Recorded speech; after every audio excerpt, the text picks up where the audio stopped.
That is it. The season is officially over, and wow, what an intense finale that was. For the 14th edition of Bahrain's endurance race, we got an action-packed event to close out the year.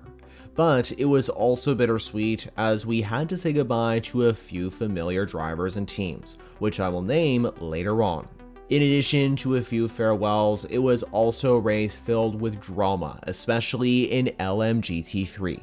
And in the top hypercar class, we also saw a manufacturer rediscover its old form thanks to finally getting a positive BOP adjustment. So with that said, here is your final race report of the 2025 World Endurance Championship season, including everything that happened during the Bapco Energy's 8 hours of Bahrain. Before the green flags dropped on Saturday to reveal who would be crowned champions in 2025, qualifying would set the stage. In hypercar, it was a front row lockout by Toyota Gazoo Racing, with a familiar name returning to the top. Kamui Kobayashi grabbed pole in the number 7 car with a lap of a 1 minute 46.826, with the former F1 driver placing ahead of teammate and also former F1 driver Brendan Hartley in the number 8 Toyota, and they were followed by the 2 Peugeot 9X8s. Meanwhile, in LMGT3, Finn Gersitz took his second pole of the year for a Codis ASP, with the German racer setting a 2 minute 01.661 in the number 78 Lexus RCF GT3. Also, fun fact, the front 2 rows in hypercar were almost identical to the 2022 grid here, with Toyota and Peugeot once again locking out the top spots. Now, as the clock struck exactly 2 p.m. local time under the blazing Bahrain sun, the number 7 Toyota launched cleanly off of pole and led the field away, followed closely by the number 8 sister car. Meanwhile, Loic Duval held on to third in the number 94 Peugeot, while the only early drama came from contact at turn 7 between the number 99 Proton Porsche and the number 35 Alpine. Elsewhere in LMGT3, Arnold Robin held the lead in the number 78 Akotis ASP Lexus after Gersitz qualified there on Friday, with the French driver being closely chased by the 2 Iron Lynx Mercedes cars, which were showing unbelievable pace here in Bahrain. Back in hypercar, after a challenging season for them, Toyota looked rejuvenated at one of their most successful circuits, with the GR010 hybrid finally benefiting from favorable BOP conditions. And early on, the race was all about traffic management and tire wear across the long straights and heavy braking zones at Secure for the frontrunners in the top category. Unfortunately though, there was heartbreak early on in LMGT3 when the pole-sitting number 78 Lexus was forced into the garage and later had to retire with electronic issues. It was definitely a tough blow for the team of Arnold Robin, Finn Gersitz, and Ben Barnico, as that car could have easily had a podium. But luckily, the sister number 87 Lexus took charge and brought the brand back to the front of LMGT3 ahead of the Iron Lynx entries. Besides the drama for the 78 car, things were moving along relatively smoothly across the 2 classes. After the opening stint, both Toyotas swapped drivers and executed flawless pit stops, maintaining control at the front. Behind them in hypercar, Ferrari's title-contending cars quickly made progress, taking advantage of BOP that heavily penalized both Porsche and Cadillac, effectively putting those 2 brands out of title contention. But just as the sky darkened and the race settled into a rhythm, things got wild. During a high-speed overtaking sequence between a Cadillac BMW and a GT car, the number 38 car from Cadillac Hertz Team Jota and Thomas Floor in the AF Corsa Ferrari tangled, which sent the Ferrari 296 spinning straight into the wall. A heavy impact that brought out the first full course yellow of the day.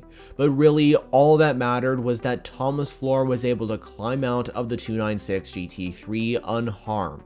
Once the green flag racing resumed under the lights, the number 8 Toyota took over at the front, followed by the pole-sitting number 7 car and the number 51 Ferrari of Alessandro Pierguidi, who was in third place in the championship leading car. But it didn't take long before Alex Riberas in the 009 Aston Martin Valkyrie charged through the field with an incredible pace in that V12 powered entry. And on the very next lap, after the full course yellow, he overtook the Ferrari of Pierre Guidi and climbed into third place. Midway through the event, Alex Riberas put the 009 Valkyrie ahead of the two leading Toyota GR010s, first getting past the second place number 7 car at turn 1, and later the Spaniard moved the Valkyrie ahead of Buemi's leading number 8 car with a brilliant move as seen on screen. And after that, the entry went on to lead the race for 20 minutes straight before an unfortunate drive-through penalty cut Aston's charge at the front short. Although, while the podium slipped away mainly due to that drive-through, the message was clear. Aston Martin is truly back in the fight in the top of prototype endurance racing. And with more refinement and favorable BOP, they could be serious challengers in 2026. Meanwhile, LMGT3 was heating up fast. The Manthey First Form team was making an insane recovery with the number 92 Porsche from the back of the grid, climbing into podium contention. Richard Leitz made a brilliant move on Ian James in the 27 Heart of Racing Aston Martin at turn 8 to take third in the category. And soon after, the Manthey Porsche was up into second ahead of the 61 Iron Lynx Mercedes. Now, it wouldn't be a proper WEC race without a little drama. The long-running tension between BMW and Corvette flared up once again, this time involving Daniel Hunkadeya in the number 33 TF Sport Corvette and Augusto Farfus in the number 31 Team WRT Benz-sponsored BMW. With just about an hour to go, the two were locked in an intense fight for 5th place in LMGT3. Hunkadeya, who's on his way to Hypercar in 2026 to join Genesis, repeatedly tried to find a way past the BMW into P5, but Farfus defended hard. Maybe a little too hard, as the Brazilian driver successfully kept the Z06 at bay for multiple sectors. Then coming out of turn 10, Farfus made a particularly aggressive move that forced the Corvette right to the edge of the track, and that was the last straw for Hunkadeya.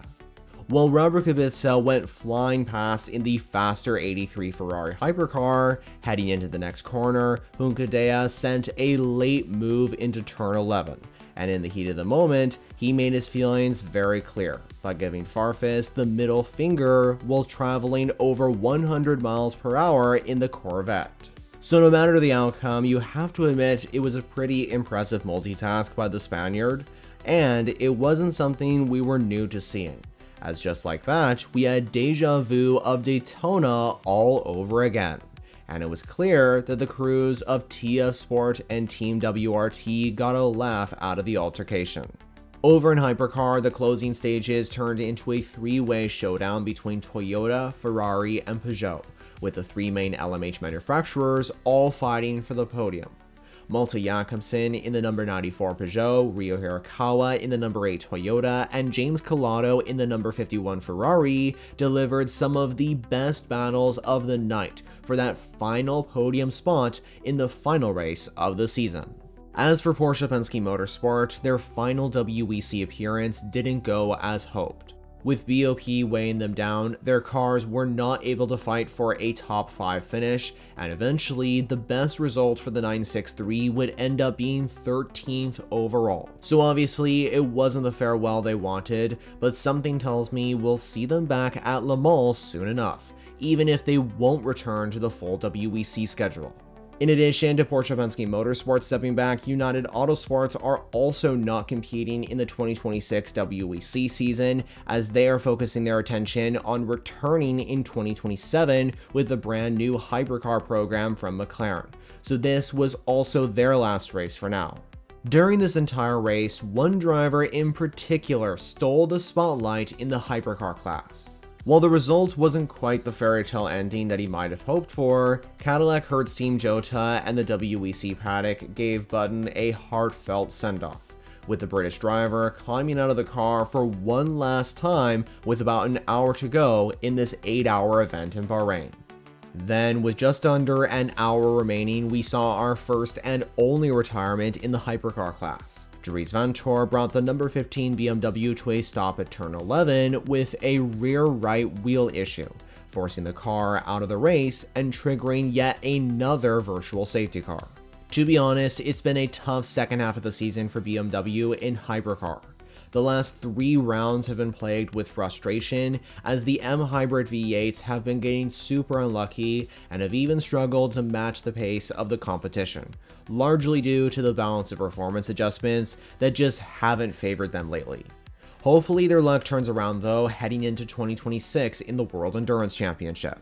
That VSC though for the BMW shuffled the order once more.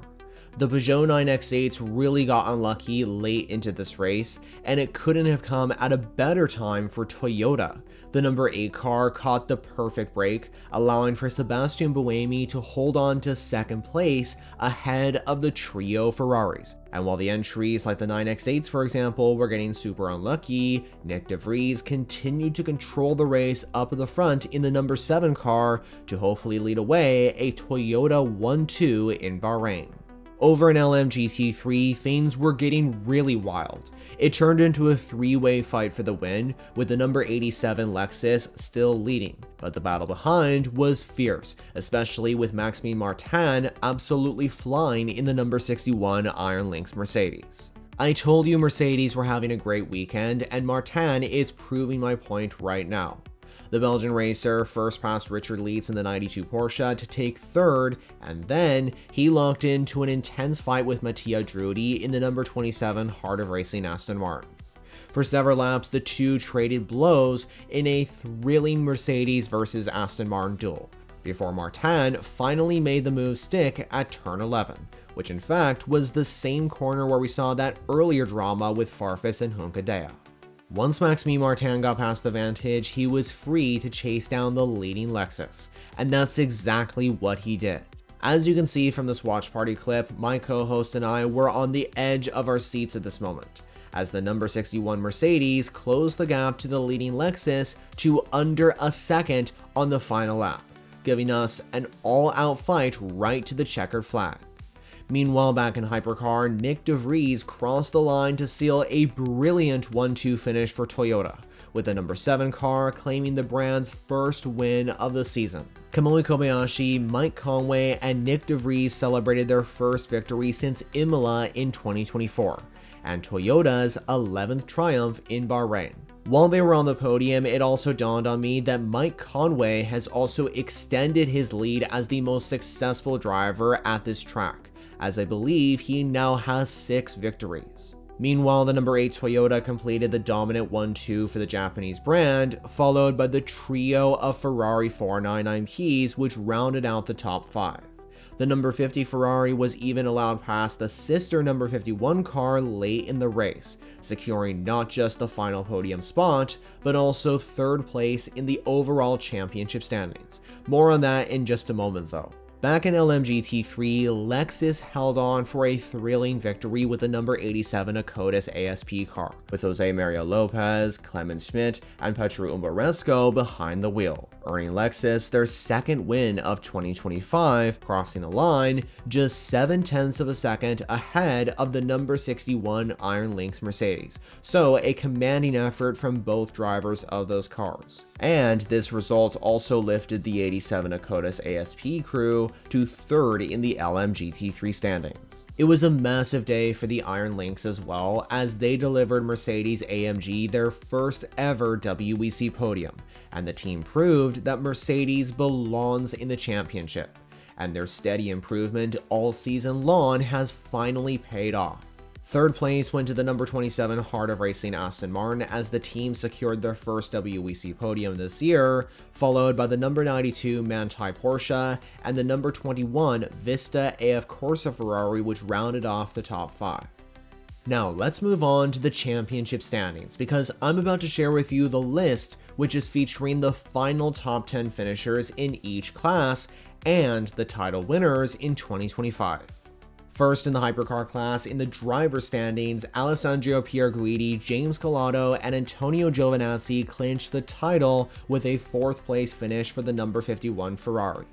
With the number 50 Ferrari also finishing on the podium, Ferrari swept the top 3 positions in the Drivers' Championship, concluding an absolutely dominant 2025 campaign from the Italian marque. The first non-499P on this list is the number 6 Porsche Penske, which sits in 4th, which is 1 point ahead of the number 12 Cadillac Hertz Team Jota entry. On the second page, as you can see, the 2 Toyotas are at the top, with the number 7 finishing ahead of the 8. Then comes the number 20 BMW, which finishes in 8th in the standings, followed by the 38 Cadillac from Hertz Team Jota, and the number 5 Porsche Penske concludes the top 10. In the hypercar manufacturer standings, Ferrari has dominated here too, as they secured the title by a commanding 74 points over P2 in the standings, marking their first prototype world championship since 1972, when the legendary 312 PB sealed the crown. After surprisingly returning to the top step here in Bahrain, Toyota has elevated themselves into P2 in the final standings, with Porsche completing the top 3.